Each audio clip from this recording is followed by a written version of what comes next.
मुझे याद आता है जब मैं बॉम्बे आया था तो पिताजी बोलते थे कि तुम्हारी जब चिट्ठी आती है फिर मैं तुरंत पढ़ता हूँ, फिर चिट्ठी लिखता हूँ और लिख करके पोस्ट करता हूँ, फिर तुम्हारी चिट्ठी का इंतजार करता रहता हूँ।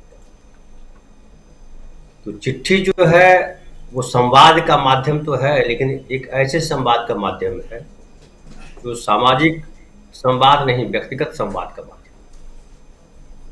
और बहुत फेमस है नेहरू जी की चिट्ठी अपनी बेटी के नाम।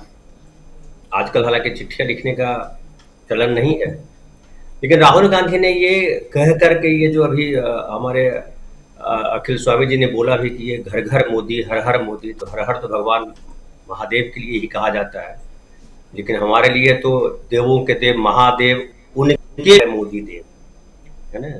महादेव तो छोटे पड़ गए, ये जो न करें वो कम है ना। अभी बहुत मुझे लगता है कि जैसे गीता लिखी गई है, महाभारत लिखा गया है, रामायण लिखी गई है, इससे अभी पता नहीं क्या क्या लिखा जाना है।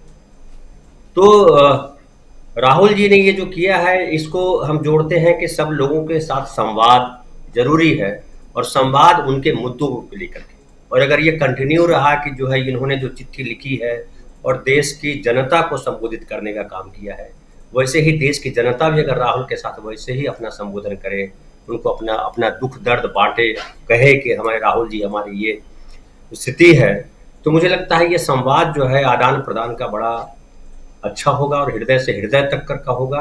और अक्सर हम सुनते रहते हैं कि नेताओं के बीच जो है नौकरशाह आ जाते हैं, या नेताओं के कुछ चमचे आ जाते हैं जो आम आदमी को या कुछ लोगों को खास लोगों से मिलने नहीं देते जिनसे मिलना चाहते हैं। तो चिट्ठी के माध्यम से अगर राहुल जी ने संदेश भेजा है तो बड़ी अच्छी बात है। और मैं देख ये रहा हूं कि राहुल जी ने जो ये कहा है चिट्ठी में कि हम सड़क से लेकर के संसद तक लड़ाई लड़ेंगे, तो सड़क से संसद तक कहने का मतलब है कि वो लोकतंत्र की बात करेंगे, नियम बनाने की भी बात करेंगे, और नियमों को ठीक तरीके से लागू किया जाए इस पर भी नजर रखेंगे। और राहुल गांधी जो है वो अभी जो पदयात्रा जिन्होंने की है, उस पदयात्रा के बाद हर बार जो प्रेस कॉन्फ्रेंस करते हैं या हर बार जब कुछ अपनी बात कहते हैं, कुछ नया होता है। ये एक बड़ी इंटरेस्टिंग बात है। और ये नया इस बार ये है कि वो चिट्ठी लिख रहे हैं, सब लोगों को घर घर चिट्ठी पहुंचाना चाहते हैं। तो ये करो या मरो जो है ना, जो गांधी जी ने 1942 में एक नारा दिया था, करो या मरो, और अंग्रेजों ने भारत छोड़ा था, उसके बाद देश की जनता ने अपनी पूरी ताकत लगा दी। तो देश की जनता के साथ जुड़ने का काम जो है सबसे पहले महात्मा गांधी ने किया था जब वो चंपारण गए थे, और फिर लगातार वो जनता को साथ लेकर के चलते रहे।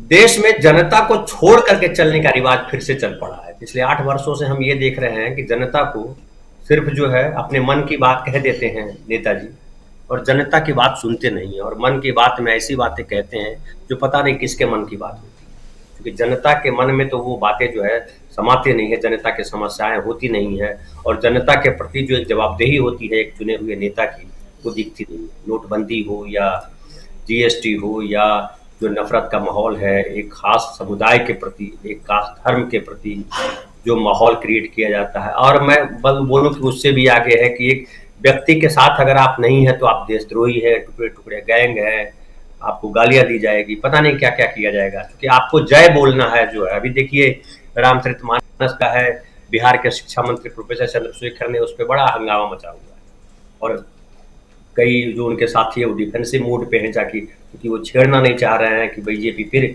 आग जो है धधक जाएगी। लेकिन मैं मानता हूं कि ये तमाम जो साम दाम दंड भेद जो अपना रखा है हमारे मोदी सरकार जी ने, मोदी जी ने, उनके साथियों ने, उसका तोड़ जो है, उसका जो है मुझे लगता है ये चिट्ठी है, जनता से संवाद है कि फाइनली लोकतंत्र में जो है वो जनता ही इम्पोर्टेंट है। जनता को जो अपने गौन कर दिया है, जनता को उन्होंने जो है वो मोदी भक्त बना दिया है, या बीजेपी भक्त बना दिया है, या कथित हिंदू बना दिया है। हिंदू तो बहुत विशाल है, हम लोग बहुत बार इस पर चर्चा कर चुके हैं, हमारे दर्शक भी इस बात को जानते हैं। लेकिन जिस तरह से ये जो है एक व्यक्ति के इर्द गिर्द पूरे देश को, पूरी सत्ता को, पूरी व्यवस्था को खड़ा करने की कोशिश की जा रही है, और जो अब देखिए कोई व्यक्ति अगर राहुल गांधी की यात्रा में आए वो, तो उसके खिलाफ आप सीबीआई का छापा लगा दीजिए, है ना? आप उसको जेल में बंद कीजिए, उसको देशद्रोही करार दे दीजिए। कौन है आप? और आप एक जो है, मैं परसों तरसों देख रहा था, भागवत जी ने कहा कि देश के मुसलमानों को डरने की जरूरत नहीं है। ये कौन है भागवत जी? क्या ये देश के विधाता है? क्या ये देवों के देव महादेव के जो है ये है, चूंकि सबको तो अभयदान जो है महादेव देते हैं, हम महाकाल को इसीलिए याद करते हैं। तो क्या ये महाकाल से ऊपर के व्यक्ति हैं जो सबको ये अभयदान दे रहे हैं कि बस घबराओ मत, मैं तुम्हारे साथ खड़ा हूं? तो ये जो लोगों में अहंकार इस लेवल पे आ गया है, ये खुद को पता नहीं क्या समझ रहे हैं। लेकिन इस देश ने देखा है कि जो घमंड है बड़े बड़े लोगों का, जो विद्वान, रावण की चर्चा इसलिए की जाती है कि रावण के 10 सिर, मतलब 10 ऐसे सिर लगे हुए, फिजिकल नहीं थे। 10 सिर, 10 व्यक्तियों का ज्ञान था उनके अंदर, 10 विद्वानों का ज्ञान था। लेकिन ज्ञान भी अगर अहंकार से भर जाए तो ज्ञान निरर्थक है, उसका खात्मा करना बिल्कुल। तो ऐसी स्थिति में जब देश पहुंच गया है, तो अब क्या उपाय है? जब आप संसद में बोलने नहीं देंगे, सड़कों पे चलने नहीं देंगे, आप सड़क पे चलेगा तो आप देशद्रोही करार दे देंगे, आप पता नहीं क्या क्या बोलेंगे, आप गालियां देंगे, आप जो है सीबीआई भेज देंगे, पुलिस भेज देंगे, कल को कुछ और हो सकता है, पता नहीं क्या हो सकता है। तो वैसी स्थिति में अब एक ही रास्ता है कि जो जनता है, चूंकि लोकतंत्र में जनता ही सबसे इंपॉर्टेंट है। भले जनता को सबने 5 किलो अनाज पे बिकने वाला समझ लिया है, लेकिन जनता, मुझे लगता है 5 किलो अनाज भर नहीं है।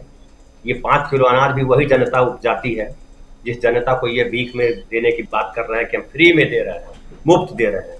पता नहीं मोदी जी अपना घर बेच के दे रहे हैं कि संघ के लोग अपना घर बेच के दे रहे हैं। जो किसान अनाज उगाते हैं, उन किसानों का क्या सम्मान किया इन्होंने? हर जगह आप देखिए, बक्सर में दौड़ा लिया, अश्वनी चौबे गए थे किसानों से मिलने के लिए, किसानों ने उनको दौड़ा लिया, पुलिस ने उनको बचाया। तो भाई, पुलिस से आपको बचना पड़ेगा, पुलिस का सहारा लेना पड़ेगा अगर आप जनता को बेवकूफ समझो। जनता बेवकूफ नहीं है, भारत की जनता जो है, गांधी ने कहा था कि हम उस राम की बात करते हैं जो राम जन जन में, वो किताबों में राम जो रामचरितमानस में लिख दिया राम, वो राम की बात नहीं करते थे गांधी, या वाल्मीकि ने जो रामायण लिखी उस राम की बात भी नहीं करते, या वो जनश्रुतियों में जो राम है उस राम की बात करते थे। वो गांधी, वो राम कौन थे? वो जननायक, वो जनता के मर्यादा के नायक थे। लेकिन आज मर्यादाओं को किस तरह तार तार किया जा रहा है वो हम सब देख रहे हैं। मतलब कोई मर्यादा क्या रखी गई? न राजनीति की मर्यादा है, न व्यक्ति की मर्यादा है, न समाज की मर्यादा है, न स्त्री पुरुष की मर्यादा है, न मनुष्य होने की मर्यादा है। जानवर होने की मर्यादा भी तोड़ रहे हैं। इस तरह से जानवर भी बिहेव नहीं करता जिस तरह की ये संरचना, जिस तरह से चक्रव्यूह बनाया इन्होंने, मतलब कौरव सेना फ्लॉप हो गई इनके सामने। तो वैसी स्थिति में राहुल गांधी ने बड़ा ही गांधीवादी रास्ता लिया है। गांधी ने तो कहीं लाठी उठाई नहीं, लाठी लेके चलते थे लेकिन किसी पे थप्पड़ नहीं चलाया, और कहा कि हमारे दुश्मनों को भी मारना नहीं है। राहुल गांधी उन्हीं का संदेश मुझे लगता है जन जन तक पहुंचा रहे हैं, और बेरोजगारी, बेकारी, जो नफरत है वो जनता देख रही है। तो वो मुझे लगता है इस चिट्ठी के माध्यम से ये पहुंचाना चाह रहे हैं कि डरो मत, जो वो बोल रहे हैं बार बार कि डरो मत, जनता से कह रहे हैं कि डरिए मत, सड़क पे आइए, सड़कों पे आइए और इसका विरोध कीजिए। जहां कहीं नफरत का वातावरण कोई खड़ा कर रहा है, जहां कोई डराना चाह रहा है आपको, वो सत्ता किससे डराना चाह रहा है, पुलिस से डराना चाह रहा है, गुंडे भेज करके डराना चाह रहा है। अब बताइए, एक जो है कहता है मैं परमहंस हूँ, वो बोलता है मैं इतने करोड़ रुपए दूंगा, जेब काट के ले आओ। कौन परमहंस भाई? कौन बनाया तुमको परमहंस? अपने आप जगत गुरु हो गए। तो ऐसे ऐसे लोगों की भीड़ जो निकल आई है वो इस वजह से आई है कि जनता जो है खामोश है। लेकिन मुझे लगता है राहुल गांधी की चिट्ठी जो है जनता को जगाने का काम करेगी। जनता जागो, वो है ना, सिंहासन खाली करो कि जनता आती है। तो अब वाकई जनता आने वाली है, और जो 75